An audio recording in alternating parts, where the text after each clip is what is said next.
하나님께서 하신 일이 여러분과 어떤 관계가 있습니까? 하나님께서 하신 일들이 여러분에게는 얼마나 중요하다고 생각합니까? 하나님이 창조하신 것, 여러분과 어떤 관계가 있습니까? 뗄래야 뗄 수 없습니다. 하나님이 사람들을 죽이시기도 하시고 이제 장차 전부 새롭게 부활하게 하실 것입니다. 그 하나님이 하신 일이 나와 무슨 관계가 있는가? 덤덤하십니까? 민감하십니까? 하나님이 하신 일이 지금 여러분이 생각할 때 그냥 무덤덤합니까? 아니면 실감나게 민감하게 여러분에게 와닿고 여러분의 삶에 엄청나게 크고 많은 변화를 줍니까? 이 고린도 교회를 바울이 1년 6개월 동안 복음을 전하면서 교회를 돌아보았던 교회.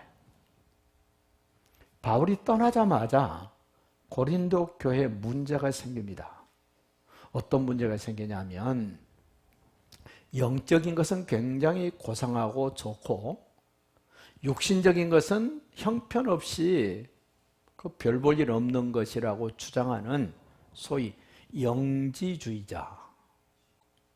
영지주의자들은 영적인 것, 다시 말하면 천사나 하나님이나 영혼은 굉장히 중요한데 이 사람 눈에 보이는 육신의 것은 아주 무가치하다고 가르치는 겁니다. 초대교회 당시에 가장 심각한 이단 중에 이단이 영지주의자입니다. 그런데 이 영지주의는 그때 당시에만 있는 것이 아니라 지금도 우리 속에 깊이 들어와 있습니다. 영적인 것은 중요하고 눈에 보이는 육신은 별 볼 일 없다고 말하거나 주장하거나 가르치면 그 영지주의의 영향을 크게 받고 있는 단체나 사람입니다. 예를 들면 이런 거예요. 집에 설거지하고 빨래하고 청소하는 것은 그거는 하찮은 거고 별 볼 일 없는 거고 교회에 와서 신방하고 전도하고 예배 드리는 것이 큰 일이라고 말한다면 그 사람은 틀림없이 영지주의의 영향을 받는 사람이에요. 여러분은 어떠신가요? 영적인 것만 중요하고 육신적인 것은 중요하지 않습니까? 둘 다 중요합니다. 둘 다. 왜? 둘 다 하나님이 주신 것들입니다. 둘 다 우리는 외면하거나 무시하거나 할 수 있는 것이 없기 때문에 그렇습니다. 예수님이 사람으로 오셨다? 여러분에게 영향이 있습니까? 예수님이 부활하셨다? 영향이 있습니까? 예수님에 대한 존경심은 진리에 대한 존경심보다 사람으로 오신 예수님에 대한 존경심이 우선되어야 진리에 대한 깨달음이 있습니다.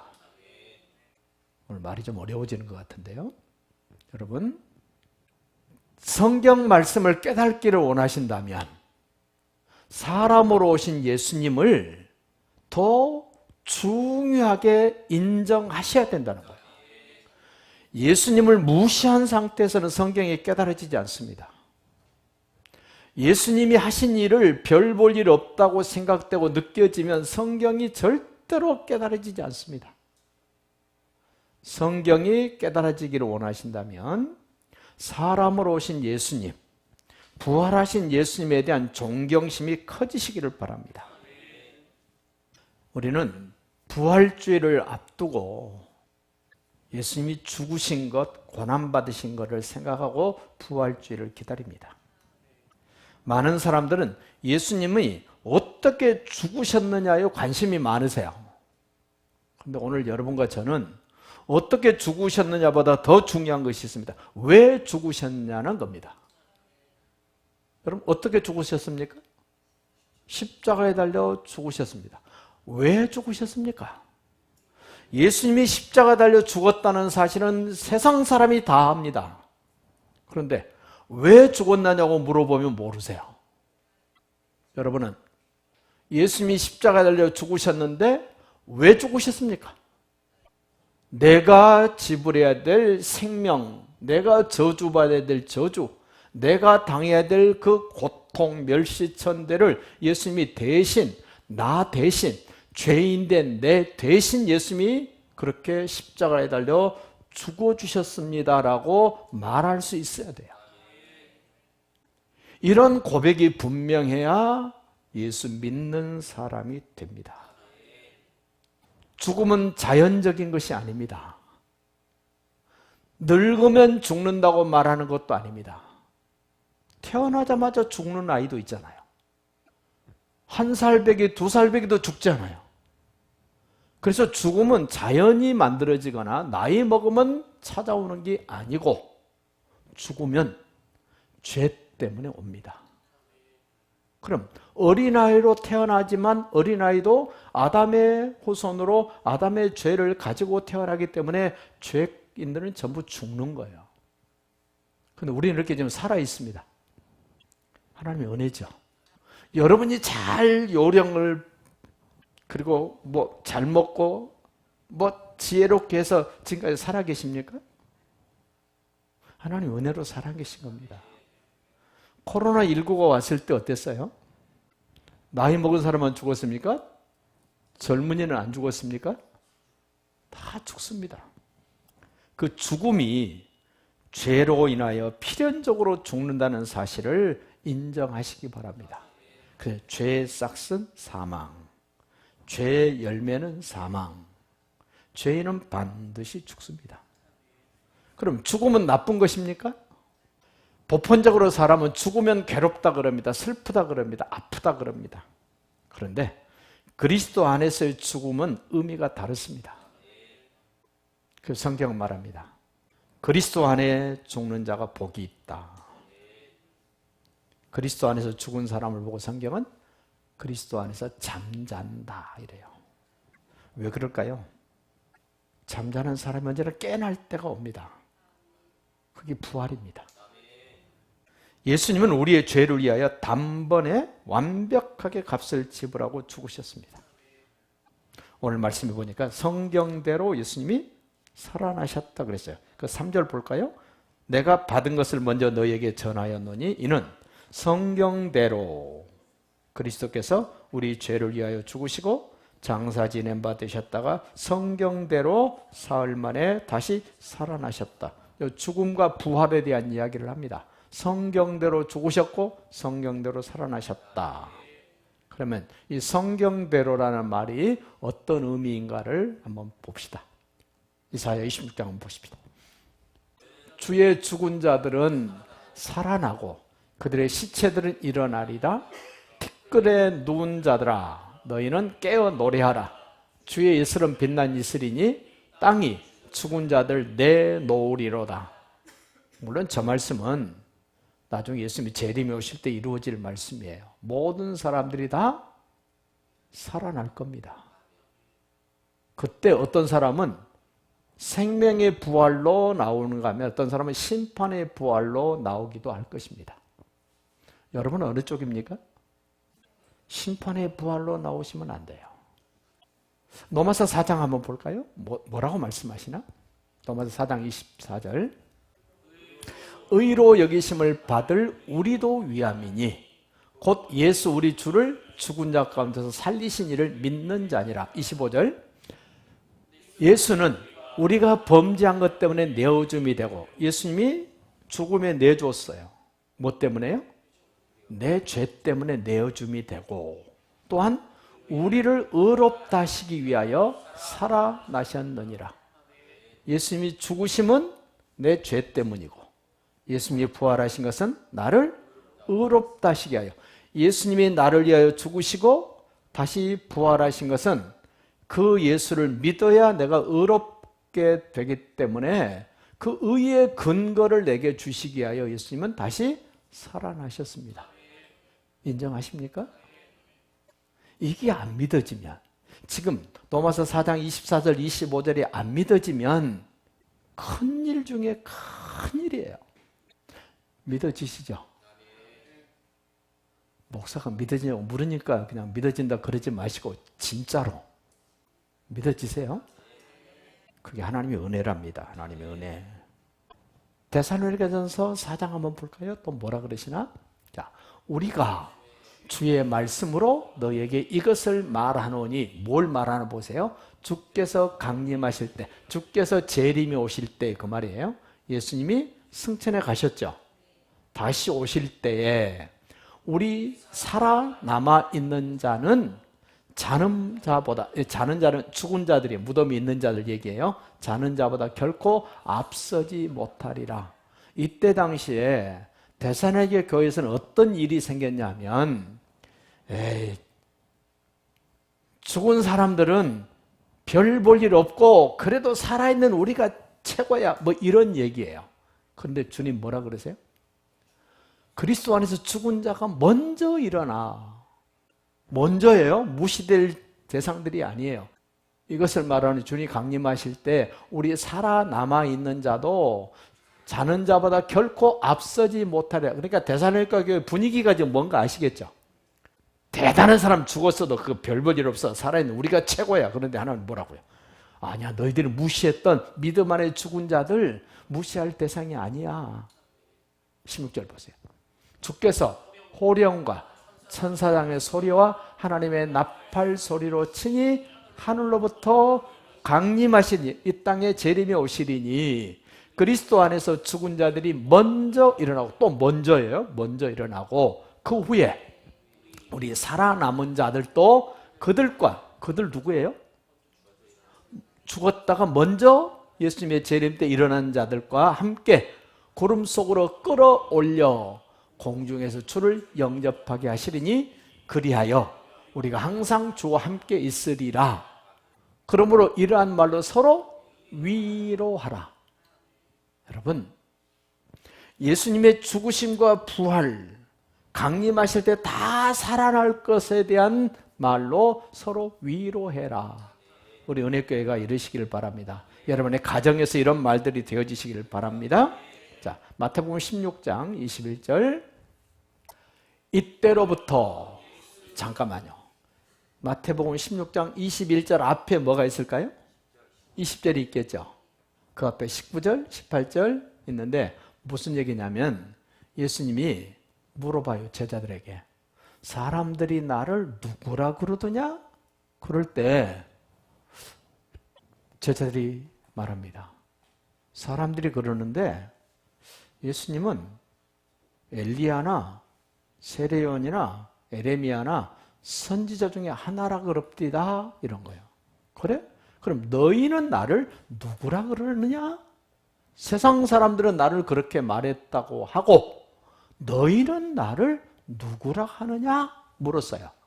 그러자 주는 그리스도시요 살아계신 하나님의 아들이십니다. 이 말하고 난 후에, 이때로부터, 지금 신앙 고백을 하고 난 이후부터, 그 말이에요. 예수가 하나님의 아들 그리스도이심을 고백하는 이때부터 예수 그리스도께서 자기가 예루살렘에 올라가 장로들과 대제사장들과 서기관들에게 많은 고난을 받고 죽임을 당하고 제3일에 살아나야 할 것을 제자들에게 비로소 나타내시니, 와, 신앙 고백을 한 그 제자들에게 뭘 얘기하셨어요? 고난 받으시고 죽으시고 다시 살아나실 것을 이야기한 거예요. 세상 사람들에게 한 게 아닙니다. 예수님에 대한 신앙 고백이 분명한 사람에게만 예수님이 왜 죽으시고 왜 부활하시는가를 말해준 거예요. 자, 마태복음 17장 가보세요. 또 뭐라 그러나? 그들이 산에서 내려올 때에 예수께서 명하여 이르시되, 인자가, 예수님 얘기예요, 당신 얘기예요, 죽은 자 가운데서 살아나기 전에는 본 것을 아무에게도 이르지 말라 하시니, 저 말이 무슨 말이냐면 예수님이 베드로와 야고보와 요한 12명의 제자 가운데서도 앞서가는 제자 3명, 베드로, 야고보, 요한을 데리고 산에 기도하러 가셨어요. 그 산을 변화산이래요. 그 산에 가서 기도하는데 갑자기 예수님이 오시기 전 1500년경에 살았던 모세가 등장을 합니다. 예수님이 오시기 전 약 800년 전에 살았던 엘리야가 갑자기 나타난 거예요. 그리고 예수님하고 뭐가 막 이야기를 하는 환상을 봅니다.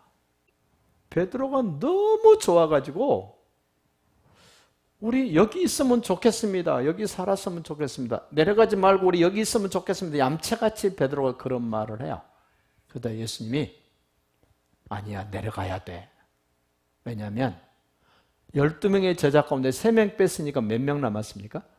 9명의 산자락 밑에서 절절절절 매고 있는 그런 상황인데 베드로가 우리 여기 있는 게 저 9명 골치 아프고 빌빌대고 힘들게 살든 말든 우리는 지금 모세하고 엘리야하고 예수님하고 같이 있으면 너무 좋습니다. 이런 거예요. 그래서 예수님이 내려가자. 그 내려오는 길에 지금 하신 말씀이에요. 너희가 본 거, 산에서 본 거 뭐 봤습니까? 모세하고 엘리야하고 예수님하고 대화하면서 모세, 엘리야는 온데간데 없고 예수만 남고 하늘에서 음성이 들려서 이는 내 사랑하는 자니 너희 기뻐하는 자니 너희는 저의 말을 들으라고 하신 그 예수님에 대한 환상을 본 것, 너 내가 죽은 자 가운데서 살아나기 전에는 본 것을 아무에게도 말하지 마라. 신신당부한 거예요. 자, 그 다음 갈릴리에 모일 때에 예수께서 제자들에게 이르시되, 갈릴리에 오실 때에 예수께서 제자들에게 이르시되 인자가 장차 사람들의 손에 넘겨져 죽임을 당하고 제3일에 살아나리라 하시니 제자들이 매우 근심하더라. 지금 변화산상에서 모세와 엘리야와 예수님이 하나님으로부터 인정받은 그 소리를 들었던 제자들이 그 멋진 장면을 보고 내려왔을 때 예수님이 지금 하시는 거예요. 내가 예루살렘에 올라가서 장로들과 대제사장과 서기관과 바리새인들에게 많은 고난을 받고 죽었다가 3일 만에 살아나야 될 것을 제자들에게 알려줘요. 죽었다가 살아나실 것을. 자, 마태복음 20장에도요. 얼마나 많이 말씀해 보세요. 보라, 우리가 예루살렘으로 올라가노니 인자가 대제사장들과 서기관들에게 넘겨짐에 그들이 죽이기로 결의하고, 누구를 죽이기로? 예수님을 죽이기로 결의하고 이방인들에게 넘겨, 저 이방인이라면 로마 사람에게 넘겨, 빌라도에게 넘겨줘 그를 조롱하며 채찍질하며 십자가에 못 박게 할 것이나 제3일에 살아나리라. 와, 예수님이 죽었다가 살아나실 것을 얼마나 성경이 자주 말합니까? 죽음과 부활은 하나님께서 하시는 일입니다. 그래서 하나님이 하시는 일이 나는 어떤 관계에 있는가, 어떻게 나는 반응할 것인가, 여러분 좀 생각하면서 사시기를 바랍니다. 죽음이 멀리 있지 않습니다. 젊은이들에게는 미안한데 앞으로 얼마나 살 것 같아요? 제가 제 또래 친구 목사들 만나면 우리는 100살까지는 살아야지 이래요. 여러분은 최소한도 120살까지는 살 거야. 진짜라니까. 지금 60대 신분들 특별한 사고가 없으면 110살까지 산대요. 지금 30대, 40대 특별한 사고가 없으면 120살까지 넉넉히 산답니다. 왜? 의사가 살려놔. 죽을만 하면 살려놓고 죽을만 하면 살려놓고 못 죽습니다. 지금 일본이 그러잖아요. 죽고 싶어도 못 죽습니다. 의사들이 살려놓습니다. 여러분, 예수님이 죽으시고 부활하신다는 저 사실, 예수님이 저렇게 말씀하실 때는 의미가 있어서 하신 거예요. 여러분, 예수님은 부활하셨습니다. 예수님은 부활하셨습니다. 믿든지 안 믿든지 예수님은 죽었다가 살아나셨습니다. 어떻게 부활하셨냐고 물으면 우리는 대답해야 돼요. 아까 왜 죽으셨다고 그랬어요? 나의 죄 때문에 죽으셨어요. 예수님이 부활하셨습니다. 왜 부활하셨습니까? 하나님 아버지가 살려내셨습니다. 왜? 나를 의롭다 하시려고 그 부활하신 예수님을 나의 주인으로, 나의 왕으로, 나의 하나님으로 인정하고 받아들이면 그 예수를 인정하고 받아들인 것 때문에 너 괜찮아, 너 바른 사람이야, 너 의로운 사람이라고 불러주실 근거를 만들어 주시려고 예수님이 어떻게 했다고요? 하나님이 살리셨다고요. 여러분, 예수님이 저절로 살아나신 게 아니에요. 하나님 아버지가 예수님을 죽은 자 가운데서 뻘떡 이렇게 세우신 거예요. 왜? 그 예수를 믿어야 나를 의롭다라고 해주시기 때문에, 그 근거를 만들어주시기 위해서 예수님을 하나님이 살리신 거예요. 성경에 보면 죽었다가 살아난 사람이 많아요. 오늘 조금 시간을 제가 좀 더 쓸게요. 미국에서 죽음을 체험했던 사람들의 모임이 있습니다. 죽으려다가 산 사람이 아니에요. 여러분, 죽었다는 말은 세 가지예요. 살다가 자연사로 죽은 사람, 또 갑작스러운 교통사고로 죽은 사람, 자살해서 죽은 사람. 요 세 부류의 사람이 죽음 이후를 체험한 거예요. 그걸 뭐 임사체험 그래요. 여러분 임사체험 해보셨습니까? 여러분 주변 사람들이 그 죽음 이후를 경험한 사람이 있습니까? 없어요? 그럼 잘 들으세요. 자연사 하신 분이 나이가 많아서 돌아가신 거예요. 그런데 갑자기 몸에서 영이 떠나면서 엄청나게 긴 터널을 통과를 하더라는 거예요. 그러면서 갑자기 광명천지가 펼쳐지더라는 거예요. 너무 신비로운 세계를 경험하고 있는데 자기가 잘 아는 사람들이 당신 왜 여기 왔냐고, 빨리 가라고, 다시 돌아가라고 막 해서 돌아왔대요. 그러고 봤더니 자기 주변의 가족들이 자기를 둘러서서 흔들고 울고 난리가 났대. 이렇게 이제 죽음을 경험한 거예요. 교통사고가 났는데 아들하고 딸을 학교에 보내주고 집으로 돌아오는데 갑자기 덤프트럭이 엄청난 속도로 자기 차를 덮친 거예요. 순간 아프다 이렇게 있는데 갑자기 자기 몸에서 자기 영이 빠져나오더라는 거예요. 차가 완전히 찌부러져 있는데 자기 몸은 거기에 있고 자기 영은 지금 밖에 있는 거예요. 갑자기 어디를 갔대요. 갔는데 거기서도 막 어떤 사람이 소리치더래요. 너는 여기 올 때가 아니야, 빨리 돌아가 소리를 쳐서, 그리고 정신 차려봤더니 911 대원들이 와가지고 심폐소생술을 하고 하는데 소리지더래요. 와, 깨났어, 살아났어. 잠시 죽었다 깨난 거예요. 지금 자살한 사람이 자살을 하고 너무너무 몸부림치면서 막 자기 스스로도 잘못 선택했다고 막 소리 지르고 막 괴로워하고 있는데 자기 부모나 자기 아는 지인들이 막 소리 지르면서 오면 안 된다고 가라 그래서 그 친구도 깨난 거예요. 깨나서 보니까 병원에 위를 세척을 하고 그런 상황이 된 거예요. 공통점이 뭐죠? 자연사를 했던, 갑작스러운 사고로 죽었던, 자살해서 죽었던 이 세 부류의 사람이 공통적으로 경험한 게 뭐예요? 육신의 몸과 영이 분리되더라는 거.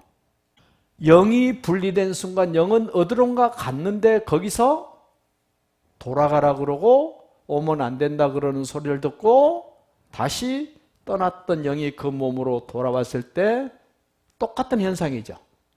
깨난 거죠. 그래서 죽음을 경험했던 사람들의 단체에서, 우리나라는 그래도 아직도 119 시스템이 잘 안 돼서 그런 경우가 별로 없지만 미국은 굉장히 잘 돼 있잖아요. 그래서 임사 체험을 했던 사람들의 단체가 있는데 공통적이라는 거예요. 영과 몸이 분리되더라. 그게 죽음이죠. 근데 영과 육이 다시 합해지니까 다시 사는 거죠. 꼭 그렇게 임사 체험을 해야 됩니까? 다른 사람이 체험한 걸 우리는 유익하게 써야 됩니까?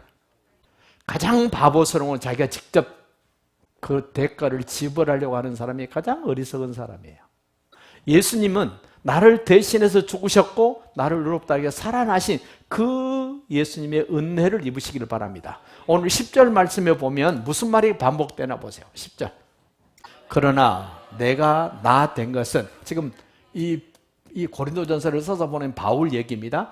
그러나 내가 나 된 것은 하나님의 은혜로 된 것이니 내게 주신 그의 은혜가 헛되지 아니하여 내가 모든 사도보다 더 많이 수고하였으나 내가 한 것이 아니요 오직 나와 함께 하신 하나님의 은혜로다. 이 한 절 속에 3번씩이나 강조됐습니다. 뭐가? 은혜가. 여러분, 예수님이 나를 위하여 이 땅에 오신 것 은혜입니다. 나를 대신하여 십자가의 저주를 감당해 주신 것 은혜입니다. 나를 의롭다 하시게 하여 다시 살아나신 것 은혜입니다. 이 복음을 듣는 것이 은혜고 믿어지는 게 은혜예요. 여러분, 예수님의 죽으심과 부활은 하나님의 뜻이에요. 하나님의 방법이에요. 하나님의 결과예요. 하나님이 하신 일을 여러분 인정하고 받아들이시기를 바라고, 예수님과 죽으심이 믿어지는 것은 하나님의 은혜입니다.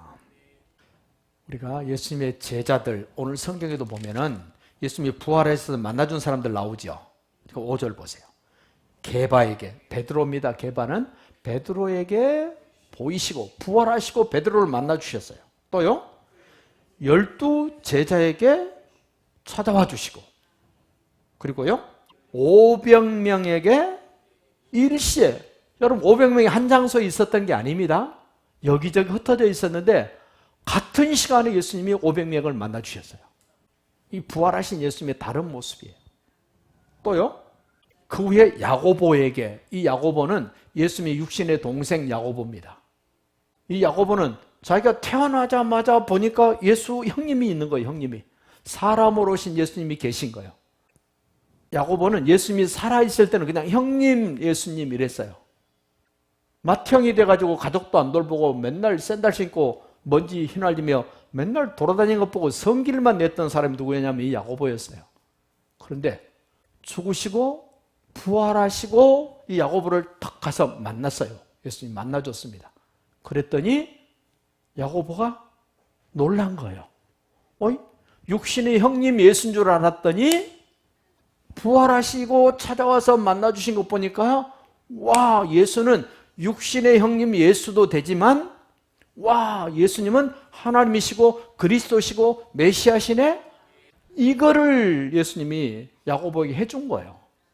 그래서 야고보가 예수를 하나님의 아들 그리스도로 믿기 시작한 거예요. 부활하신 후에. 그리고 또 누구 만나주나요? 그 후에 모든 사도들에게, 12명의 제자를 포함한 그때 당시에 사도라고 불러졌던 마띠아라든지 이런 사람들을 만나주신 거예요. 또요, 맨 나중에 만삭되지 못하여 난 자 같은 내게도 보이셨느니라. 이 바울에게도 보이셨다. 저에게도 보여주셨어. 그러면 최소한도 베드로에게, 12명의 제자에게, 500의 형제에게, 야고보에게, 또 사도들에게, 바울에게, 정목사에게, 여러분 이 정도 증거가 있으면 어떻게 해야 돼요? 나 그래도 안 믿을래 그러랍니까? 이 정도 증거가 있으면 여러분 어떻게 해야 됩니까? 나도 고개 끄덕이고 아멘이고 할렐루야고 믿습니다 해야 정상이지, 나는 버틸 거야, 끝까지 버틸 거야. 어리석은 사람 아닙니까? 가장 해이론자 중에 해이론자가 누구였냐면은 도마예요. 예수님의 제자 가운데 도마. 예수님의 손과 옆구리 만져보지 않고는 나 못 믿겠습니다 했던 사람, 여기도 그런 분 계시면요, 대표자가 누구냐면 도마예요. 여러분보다 훨씬 더 의심이 많았던 도마가 확인해보고 예수는 하나님이시고 나의 주십니다 이랬단 말입니다. 여러분의 의심보다 더 많은 의심으로 확인하고 싶었던 사람이 도마였어요. 그런가 하면은 너무너무 불신자 중에 불신자였던 이 바울, 안 믿었잖아요. 믿는 사람을 잡아 죽였던 바울도 예수님을 만나고 부활을 확인했던 사람이잖아요. 아까 말했던 예수님 육신의 동생 야고보, 절대로 안 믿고 예수님이 살아계실 때는 자기 형님 보고 우리 형님 미쳤어, 돌았어 이랬어요. 야고보가 이랬던 야고보인데도 부활하신 예수님을 만나고는 바뀌었단 말이에요. 내가 불신자든 해이론자든 절대적으로 거부했던 사람일지라도 대표자 세 부류 사람이 다 예수님을 경험하고 고백이 바뀌었습니다. 도마의 고백이 바뀌었고, 불신자였던 바울의 고백이 바뀌었고, 육신적으로만 믿었던 형님이라고 고백했던, 미쳤다고 말했던 그 동생 야고보마저도 부활하신 형님 예수님을 만나고 완전히 바뀌었다면 오늘 우리는 어떻게 해야 될까요? 그래도 버티볼랍니까? 이제는 믿을랍니까? 여러분 입술로 고백 한번 해보세요. 그래도 나는 버틸랍니다. 입니까? 아니면 이제는 제가 다 내려놓고 인정하고 받아들일랍니다. 이렇게 인정하고 받아들인 사람들이 지도자가 됩니다. 성경을 기록합니다. 적극적으로 예수가 죽으시고 부활하신 것을 전하는 사람이 됩니다. 확신이 있습니다. 이 사람들은 거의 대부분이 순교를 했습니다. 여러분, 하나밖에 없는 내 목숨을 내놓을 수 있을 만큼 부활이 확인된 거고 확신됐기 때문에 자기 목숨을 내놓는 거 아닙니까? 바보 아니고야 하나밖에 없는 목숨을 어떻게 내놓습니까? 얼마 전에 누군가 그러더라고요. 내가 없는 세상 무슨 의미가 있다고 죽습니까? 그러더라고요. 근데 부활을 경험한 사람은 설마 지금도 그쪽은 아니죠? 저도 예수님 만나기 전에는 내가 없는 세상 무슨 의미가 있다고, 내가 죽으면 아무 의미 없는데 그랬던 저예요. 근데 예수님을 만나고 난 다음에요, 내가 없어져도 하나님이 원하는 세상을 이루기 위하여, 하나님의 나라를 이루기 위하여, 영원한 세계를 위하여 내가 죽는 거 그거 별거 아니다. 그래서 제가 인도 선교 갈 때 죽을 각오라고 갔다니까요. 여러분은 동의하든 안 하든 저는 그랬어요. 제 책상 머리에다가 가면 못 올 거라고 생각을 하고, 아들하고 내 각시가 내 없을 때 정리해야 될 것, 청산해야 될 것, 갚아야 될 것, 받아야 될 것 딱 정리해놓고 비밀번호 적어놓고 그러고 갔어요. 근데 돌아왔잖아요. 하나님이 복음을 위해서 살고자 하면 죽고, 죽고자 하면 산다 그러지만 딱 살아왔어요. 그리고 죽는 거 그때 그렇게 너무 심각하게 생각 안 하셔도 돼요. 죽음 이후에 부활이 있기 때문에 그래요. 이렇게 예수님의 죽으심과 부활을 인정하는 사람들은 감격이 있습니다. 말씀을 정리합시다. 하나님이 하시는 일에 여러분은 좀 민감해지시기를 바랍니다. 하나님이 하시는 그 죽음의 문제, 하나님이 하시는 부활의 문제, 하나님이 하시는 그 영원한 세계에 대해서 좀 더 중요하게, 좀 더 고차원적으로 생각하시면서 이번 부활주의를 기대하시면서, 그 부활은 나와 상관없는 부활이 아니라 내게 너무너무 중요하고 내게 너무너무 민감할 수밖에 없고 나에게 영원할 수밖에 없는 그 부활이 기다려지는 그런 멋진 신앙생활이 되시기를 예수님의 이름으로 축복합니다.